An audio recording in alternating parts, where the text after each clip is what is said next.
At least தேன் வந்து பாய வேணாம், ஈட்டி வந்து பாய்ந்தது. அது அன்றைக்கு யாரும் மறுக்க முடியாது. அதே போல இன்றைக்கு நம்மளுடைய பேரவையில முதல்வர் அவர்களுடைய பிறந்த நாள். முதல்வருக்கு ஒரு கோரிக்கை வைக்கிறேன். இங்கு நான் சட்டமன்றத்திற்கு வந்த நாட்களில் இருந்து அவை பணியாளர்கள் எல்லாருக்கும் இது மாதிரி ஒரு டம்ளர்ல ஒவ்வொரு இடமா போய் தண்ணி கொடுத்துக்கிட்டு இருக்காங்க. இன்னைக்கு நம்ம ரொம்ப அட்வான்ஸ்டா போயிட்டு இருக்கோம்.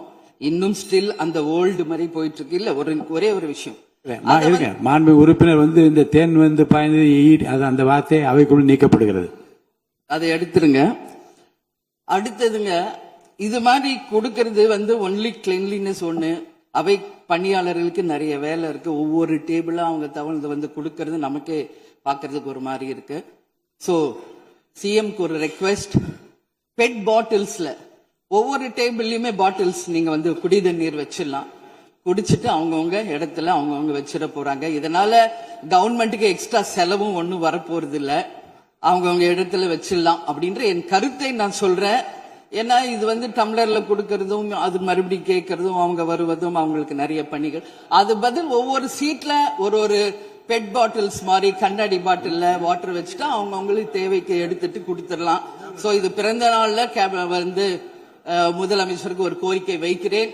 அதுக்கு நாம நெகிழியில வேண்டாம், பிளாஸ்டிக் பாட்டில்ஸ் நம்ம அலோவ் பண்ண வேண்டாம், கண்ணாடி பாட்டில்ல நம்ம வைக்கலாம். உறுப்பினர்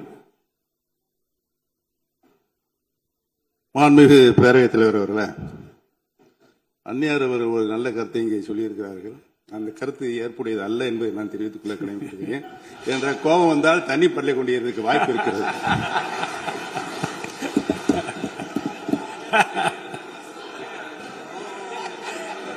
உறுப்பினர் பேசலாம்.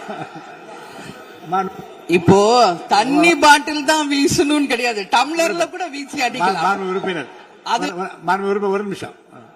தலைவர் அவர்களே, நம்முடைய மாண்புமிகு முன்னாள் முதலமைச்சர் அண்ணன் ஓபிஎஸ் அவர்கள் ஒரு நிலையை குறிப்பிட்டு அதை எரிவதற்கான தண்ணி பாட்டிலை எரிவதற்கான வாய்ப்பு இருக்கிறது என்று சொன்னார்கள்.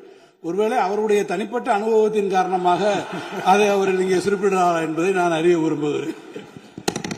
மாண்புமிகு உறுப்பினர், ஏன்னா காலையில இருந்து ரொம்ப காரசாரமாவே போயிட்டு இருந்துச்சு. அதனால ஒரு ஹாப்பியா நம்மளுடைய முதல்வர் பிறந்த நாள்ல எல்லாரும் சந்தோஷமா இன்னைக்கு நம்ம அவையே செய்வோம். சோ பாட்டில் தான் வீசணும்ன்றது இல்ல. வன்முறைக்கு வேண்டும் என்றால் இங்க எவ்வளவோ இருக்கு, எது வேணாலும் வீசலாம். பட் நம்ம எண்ணம் அது கிடையாது. நிச்சயமாக தண்ணீர் என்றாலே பிரச்சனை தான் போல இருக்கு. அது காவேரி தண்ணீரா இருந்தாலும் டாஸ்மாக் தண்ணீரா இருந்தாலும் அது ஒரு பிரச்சனையா தான் இன்னைக்கு மக்கள்கிட்ட இருக்கு. உறுதியாக காவேரியிலும் சரி மேகதாதுலும் தமிழ்நாடு சட்டமன்ற உறுப்பினர் மட்டும் இல்ல, யாரும் அதற்காக விட்டு கொடுக்க போவதில்லை என்பது உறுதி. இன்னைக்கு நம்ம முதல்வர் அவரும் புதிதாக முதல்வராக இருக்கிறார். கர்நாடகா முதல்வரும் முதல் முறை முதல்வராக வந்திருக்கிறார். கேரள முதல்வரும் முதல் முறை முதல்வராக வந்திருக்கிறார்கள். சோ 3 முதலமைச்சர்களும் ஒன்று நட்பு ரீதியாக பேசி இந்த பிரச்சனைக்கு தீர்வு காணலாம். அப்படி இல்லை என்றால் அவங்க சொல்றது கேட்கலன்னா பக்காவா நம்ம சட்ட ரீதியாக ரொம்ப ரொம்ப பழமையான ஒரு விஷயத்தை அன்னைக்கு நான் சொன்ன மாதிரி பேசிக்கிட்டே தான் இருக்கிறோம். இது முழுமையாக தீர்வடைய வேண்டும்ன்றதா எல்லாருடைய கருத்து. இன்னைக்கு நம்மளுக்குள்ள வாதங்கள் பிரதிவாதங்கள் டிஸ்கஷன்ஸ் இங்கு வந்தாலும் இது நிரந்தரமாக தீர்க்கப்பட வேண்டும் என்பதில் யாருக்கும் மாற்று கருத்து இல்லை. இப்ப 2026 இருக்கும், 3026 வரைக்கும் இது கண்டினியூ ஆகக்கூடாது, இன்னொரு 100 ஆண்டு காலத்திற்கு என்பதுதான் எல்லாருடைய எண்ணம். சோ அது நடக்கணும்.